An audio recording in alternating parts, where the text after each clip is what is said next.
à tous. Donc dans cette vidéo, on va aborder un sujet dont vous avez été plusieurs à me parler dans ma précédente vidéo concernant le perforateur et la réserve à graisse.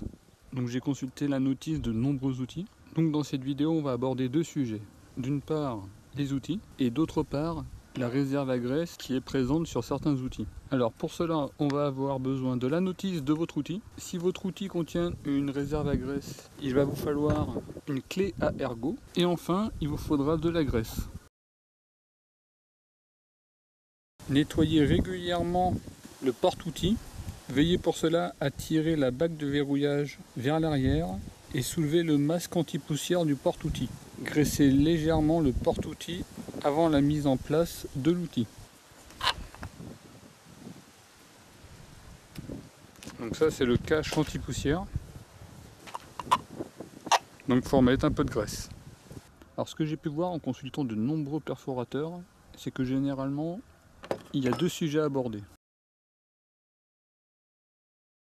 Votre forêt SDS+, donc il doit être propre. Il ne doit pas être sale, il ne doit pas être poussiéreux, il doit être propre. Et il doit être légèrement graissé. Pas besoin de mettre une tonne de graisse. Donc vérifiez que votre outil est légèrement graissé. Si ce n'est pas le cas, il faut rajouter de la graisse avant chaque utilisation. Toujours mettre légèrement de la graisse à ce niveau-là.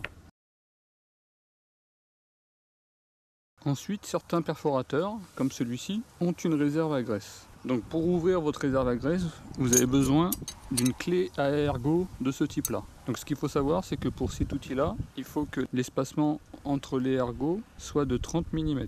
Là par exemple, j'avais cette clé-là, elle est un petit peu trop grande, elle ne rentre pas.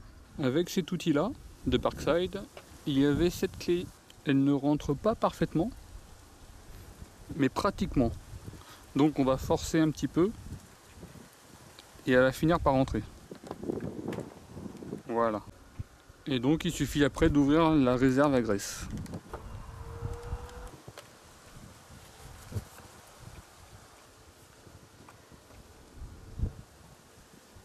Donc là on voit la réserve à graisse.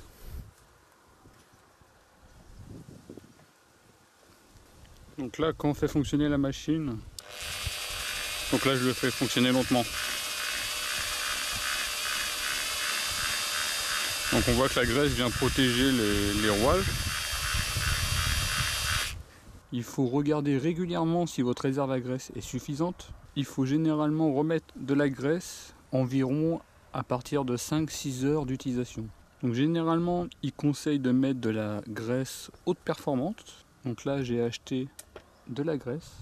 Donc concernant cet outil, bon, on voit quand même qu'il y a de la graisse. Bon, je m'en suis pas énormément servi pour l'instant, juste pour mes différents tests. Bon, on voit qu'il y a de la graisse en sachant que quand on tape dans les murs, tout ça, la graisse, ça doit bien se mélanger. Donc on voit sur le fond, il y a quand même de la graisse. Sur les côtés, il y en a aussi. Donc il y a de la graisse. Alors, est-ce que c'est en quantité suffisante? Je ne sais pas. C'est vrai qu'elle n'a pas l'air vraiment trop importante, la réserve de graisse. Donc ce qu'on va faire, c'est qu'on va en rajouter.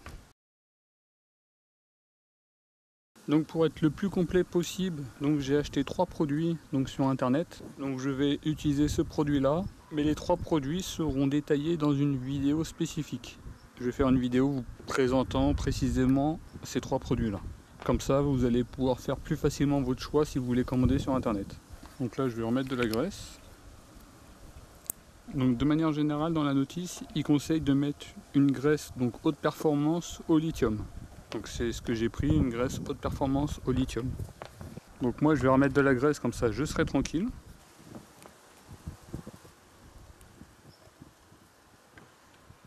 Celle-ci elle est verte. Bien entendu quand vous faites ça machine débranchée surtout. Donc là j'ai remis de la graisse. Je vais remettre le bouchon.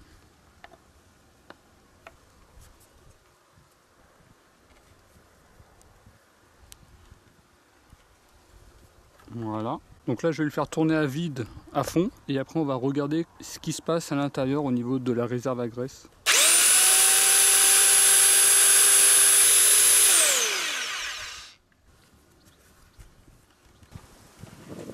Donc là je l'ai fait tourner juste une minute, mais bon déjà on voit un petit peu à l'intérieur comment ça se passe.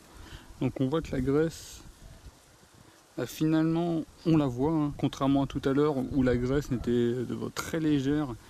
Donc c'est vraiment de la graisse adhésive. Donc on la voit.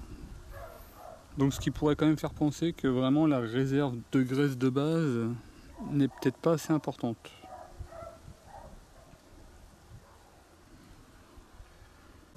Alors ce que je peux quand même vous conseiller, comme on le voit là, c'est de remettre un peu de graisse.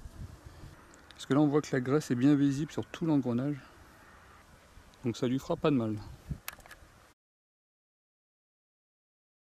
Alors pour conclure, avoir des outils propres et légèrement graissés.